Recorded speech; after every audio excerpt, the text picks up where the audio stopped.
एक औरत एक कहानी में आज हम आपके सामने एक ऐसी कहानी लेकर आ रहे हैं जिसको सुनकर आप हैरान होंगे। आज एक ऐसी खातून की कहानी हम पेश करेंगे जो हमारी तरह बासानी चल फिर नहीं सकती, लेकिन अपने आप को संभालने के साथ साथ वो बहुत सारी पाकिस्तान की ख़वातीन हैं जिनको संभाल रही हैं।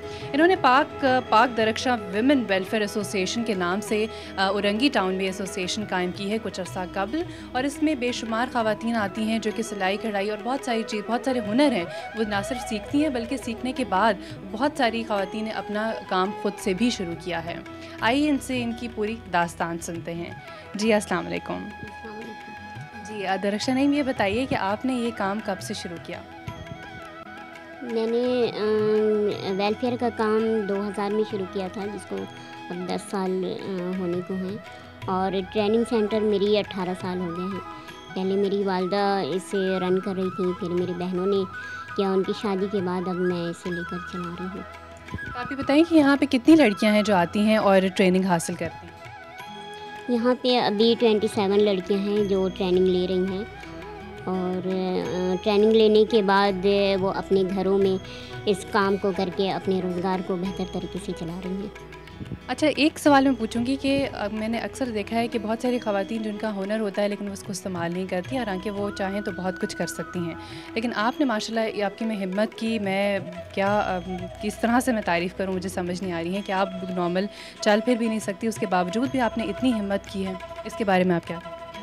मैं ये चाहती हूँ कि मेरे पास जो हुनर है, जो मेरे वालिदैन ने मुझे हुनर और तालीम से नवाजा है, मैं इस हुनर को उन तमाम लोगों तक पहुँचाऊँ ताकि वो अपने आप को मजबूत और किसी काबिल बना सकें, वो मांगने वाले ना बने, वो हुनरमंद बन के और तालीम याफ्ता होके रोज़गार कमाएं और अपने पैरों पे खड़े हो जाएं। आप ये बताएं यहाँ पे क्या क्या आप सिखाती हैं? सिलाई हो गई, कढ़ाई होगी, क्या क्या? सिलाई है, कढ़ाई है, बुनाई है, फैब्रिक पेंटिंग है, ग्लास पेंटिंग है, मकरामा है, पिन वर्क है, फोमिक शीट है, हाथ की कढ़ाई है, सिंधी कढ़ाई है, ये तमाम चीज़ें, और इसके अलावा बेशुमार ऐसी चीज़ें हैं जो आपको यहाँ पे नज़र आ रही होंगी। चिक वर्क है, यहाँ पे जूते भी नज़र आ रहे हैं। ये जरी के काम इसको कहते हैं। इसके ऊपर जो जूते बने हुए हैं इसको अपर कहते हैं। इसमें जो नगीने टके हुए हैं ये सारी ख़वातीन करती हैं, और ये अड्डे पे बनाया जाता है। तो कितनी ख़वातीन होंगी जो कि आप जिनको जानती हैं, जिन्होंने यहाँ से ट्रेनिंग हासिल करने के बाद जो है अपना मुख्तलिफ़ कारोबार, कौन कौन से कारोबार शुरू किए हैं? ज़्यादातर लोगों ने बुटीक के काम शुरू किए हैं, ट्रेनिंग और टेलरिंग के काम शुरू किए हैं, कॉलर का काम किया है, और अपने अपने घरों में अड्डे लगाकर जरी के काम वो कर रही हैं। और इनसे जो लड़कियां यहाँ पे ट्रेनिंग हासिल करने आती हैं उनसे आप फ़ीस लेती हैं? जो लड़कियां नहीं दे सकती हैं उनसे कोई फ़ीस नहीं ली जाती है, और जो दे सकती हैं उनसे 100 तक फ़ीस ली जाती है, ताकि उनके ऊपर ये बोझ ना हो कि पैसे नहीं हैं और वो सीख नहीं पा रही हैं।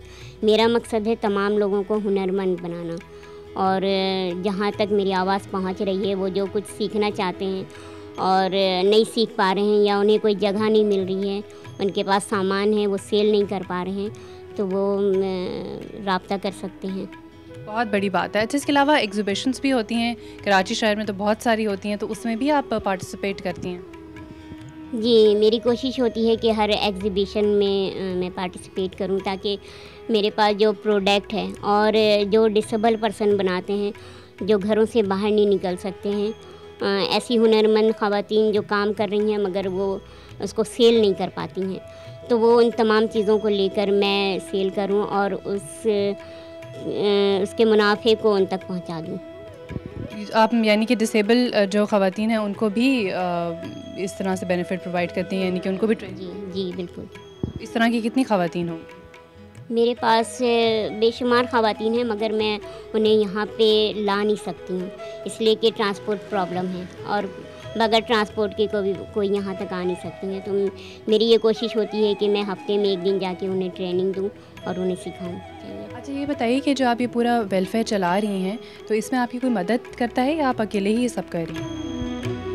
सरकारी तौर पे तो आज तक किसी ने कभी कोई मदद नहीं की। ये मैं खुद ही इसको रन कर रही हूँ, और कुछ चंद ऐसे मुखय्यर हजरात हैं जो किसी की शादी में डोनेट कर देते हैं या राशन के हवाले से वो दे देते हैं। कोई प्रॉपर या मंथली यहाँ पे किसी ने फ़िक्स नहीं किया हुआ है। तो ये मैं जो कुछ भी करती हूँ मैं अपने तौर पे अपनी मदद आपके तौर पे कर रही हूँ। और दूसरी बात ये है कि जिस तरह बहुत सारे ऐसे काम होते हैं, जिस तरह एक तरह का कारोबार है जिसको आप चला रहे हैं, जैसे एग्जीबिशंस है, वहाँ जाना, उसको अरेंज करना, तो इन चीज़ों में आपकी कोई मदद करता है? आपकी फैमिली मेम्बर हो जाएं या फिर कोई और बाहर से हो जाएं? मेरे साथ जितने भी मेंबर्स हैं ये सारे लोग हेल्प करते हैं लाना ले जाना, वरना तो मेरी ये कोशिश होती है कि मैं ये सारे काम खुद ही करूं। और मेरे साथ जो लोग हैं जो एम्प्लॉय हैं वो मेरे साथ होते हैं। और ये मेरे लिए सबसे बड़ा मसला होता है ट्रांसपोर्ट का, क्योंकि मेरे पास गाड़ी नहीं है। और तमाम मिनिस्टर को मैंने एप्लीकेशन दी हुई है, सारे लोग जानते हैं, पहचानते हैं, मगर आज तक किसी ने इस पर कोई गौर नहीं किया। अच्छा, आप उन ख़वातीन को कोई पैगाम देना चाहेंगी कि जो जिनके पास हुनर है लेकिन वो उसको इस्तेमाल नहीं कर पाती हैं? बिल्कुल, मैं उन तमाम ख़वातीन और लड़कियों से यही मेरी दरख्वास्त होगी कि आपके पास कोई भी हुनर है, अगर आप बहुत सारे हुनर नहीं जानती हैं, एक सिलाई जानती हैं या कढ़ाई जानती हैं, तो आप उससे ज़ाया ना करें। अगर आप तालीम याफ्ता हैं तो घर बैठ के, या मैं उन वालिदैन से भी कहूँगी कि अपनी बेटियों को, उनको अगर कुछ भी हुनर आता है तो उसे ये परमिशन दें कि वो उसे यूटिलाइज़ करें, या चंद लड़कियां ही बैठा के उन्हें वो सिखाएं, या फिर सिलाई करके वो अपने रोज़गार में इजाफ़ा करें। और अगर आपको कोई भी प्रॉब्लम है, आपके पास हुनर है और आप उसको आगे बढ़ाना चाहती हैं, मौक़े नहीं मिल रहे हैं, तो आप बिल्कुल CNBC से रब्ता करें और वो मुझ तक आपसे रब्ता करवा लेंगी। आपका बहुत शुक्रिया दरख्शान नईम कि आपने CNBC पाकिस्तान को वक्त दिया और इतनी अच्छी बातें बनाई, बल्कि जो लोग, ये जो ख़वातीन स्पेशली ये प्रोग्राम देख रही हैं, उनके लिए वो सिर्फ इंस्पिरेशन और रोल मॉडल साबित होंगी।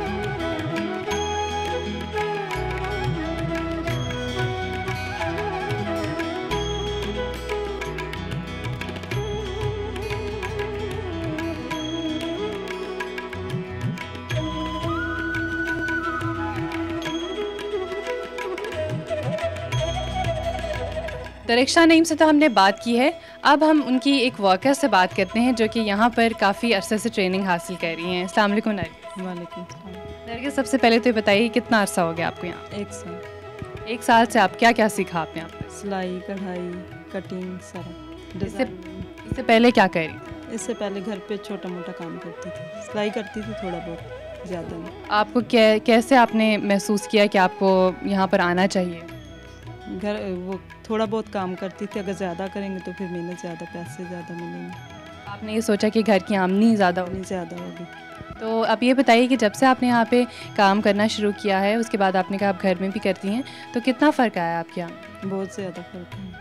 तो घर में भी आपने कुछ इस तरह का यानी कि ट्रेनिंग सेंटर खोला? हाँ, मैं सिलाई सिखाती भी हूँ, सिलाई करती भी हूँ। कितनी लड़कियाँ आ जाती हैं आपके पास? 4-5 आ गई। 4-5 आ जाती हैं, तो वो आपसे सीखती हैं? जी। और उसके बाद फिर वो आगे भी उसको यूटिलाइज़ करती हैं? हाँ। जी, अस्सलाम वालेकुम शाम।